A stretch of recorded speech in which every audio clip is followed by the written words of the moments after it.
जगात कुणीही असं सर्व सुखी नाही की त्याला काही दुःख नाही. त्याला जरी कोणते दुःख नसले तरी लोक त्याच्याविषयी जे वाईट वागतात, वाईट बोलतात, त्याचं पण त्याच्या मनामध्ये सलत असतं.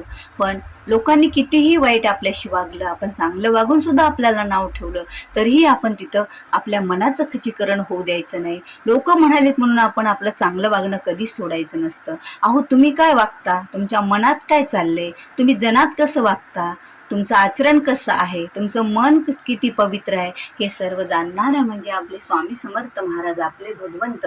आणि यांच्याशी काहीच लपलेलं नसतं. भलेही या लोकांनी कितीही नाव ठेवू द्या, भलेही लोकांनी तुम्हाला दुसऱ्यांच्या समोर तुमचा अपमान करू द्या किंवा मान करू द्या, याचा काही परिणाम तुमच्यावर होऊ देऊ नका. जेव्हा आपले स्वामी आपल्यासोबत असतात ना, त्यावेळेला मान आपणा सर्व काही पचवण्याची शक्ती आपल्याला मिळालेली असते. कारण माणसाच्या जीवनामध्ये 3 गोष्टी असायला पाहिजे. जेव्हा मनुष्य जन्म येतो ना, त्यावेळेला आपल्याला ह्या 3 गोष्टी आपल्या आयुष्यात तारून नेणाऱ्या असतात.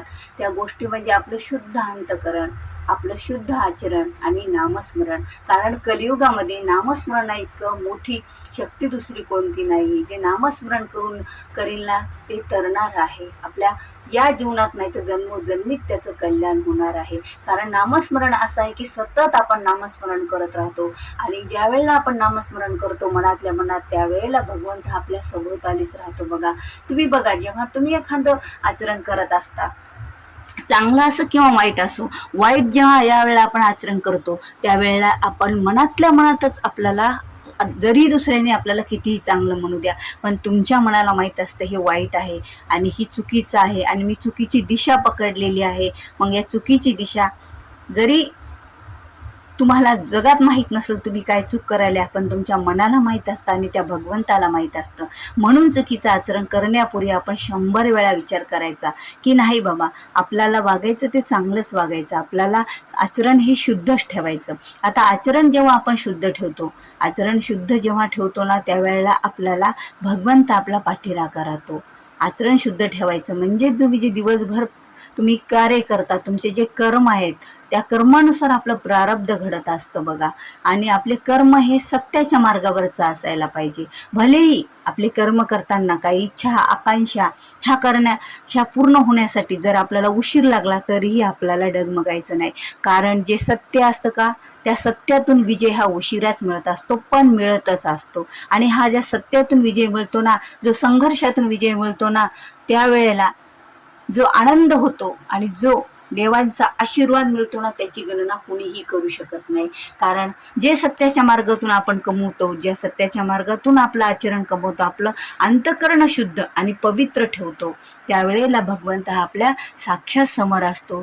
आणि तुम्हाला वाटतं तुम्ही जगत आहेत, पण पावलोपावली त्या वेदना त्या भगवंताला होत असतात. अहो, तुम्ही जरी वाळवंटातून चलत आहोत, तुम्ही जरी उन्हातून चालत असताना तुमच्या पायाला, तुम्हाला वाटत असेल तुमच्या पायाला चटके बसालेत, पण वेदना माझ्या स्वामीला होत असतात. हो, कारण स्वामीचे आपण भक्त आहेत. प्रारब्धानुसार तेवढं प्रारब्ध निरासन करून स्वामी तुम्हाला देत असतात, पण भक्तीतून हे प्रारब्ध लवकर असं सुटत असतं, त्याचं निराशन होत असतं.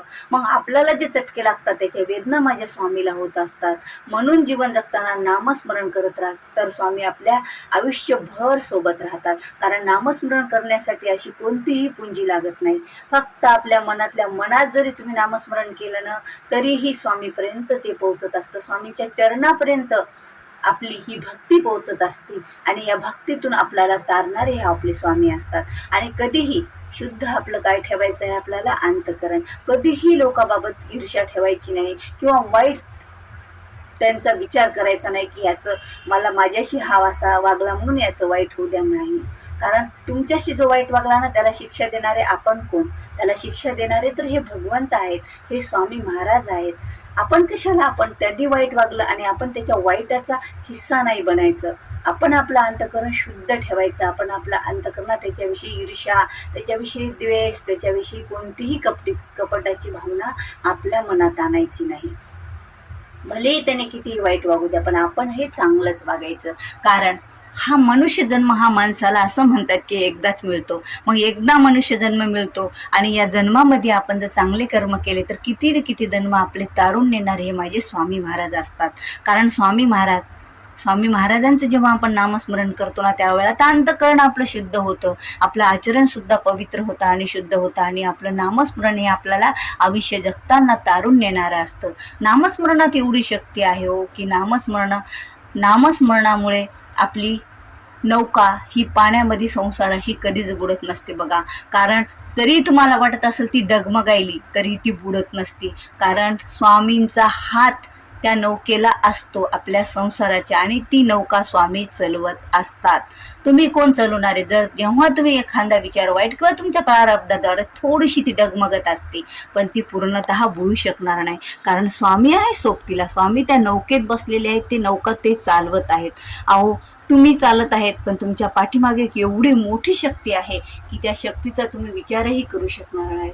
कारण ही शक्ती अशी आहे की ही शक्ती आपल्याला आयुष्यभर आपल्या सोबत राहणारी आहे, आयुष्यभर आपल्याला सांभाळणारी आहे, आयुष्यभर आपलं सर्व गोष्टी तारून नेणारी आहे. अहो, आपल्याला वाटत असेल आपल्याला बरेच आपले कामं राहिले व्हायचे, बरेच आपल्या इच्छा पूर्ण व्हायच्या राहिल्या, पण स्वामी आपल्या लेकरांना जी योग्य वेळ आहे का त्याच वेळी देतात. अरे, तुझी इच्छा मागितली ना, ती तुझ्या पुढच्या आयुष्यासाठी योग्य आहे का नाही हे स्वामीला माहीत असतं, कारण स्वामी पुढचं मागचं सर्व काही जाणतात. आपण कोण जाणार? आपल्याला त्यावेळेला ती गोष्ट आकर्षित करत असते, पण स्वामींना माहीत असते की बाळा ही तुझ्यासाठी योग्य नाही, म्हणून ती गोष्ट त्यावेळेला तुला देत नसतात. म्हणून स्वामीच्या इच्छा मिसळून जर आपण जीवन जगलं, स्वामींनी जे दिलं, स्वामींना जे देतात ना, स्वामींची भक्ती केल्याच्या नंतर ते योग्यच असतं आपल्यासाठी, कारण स्वामी हा खूप पुढचा असा विचार करतात. त्यामुळेच तर स्वामी आपल्यासाठी जे निवडतात ते योग्यच निवडतात, आणि योग्य वेळ आल्यानंच ते आपल्याला देत असतात.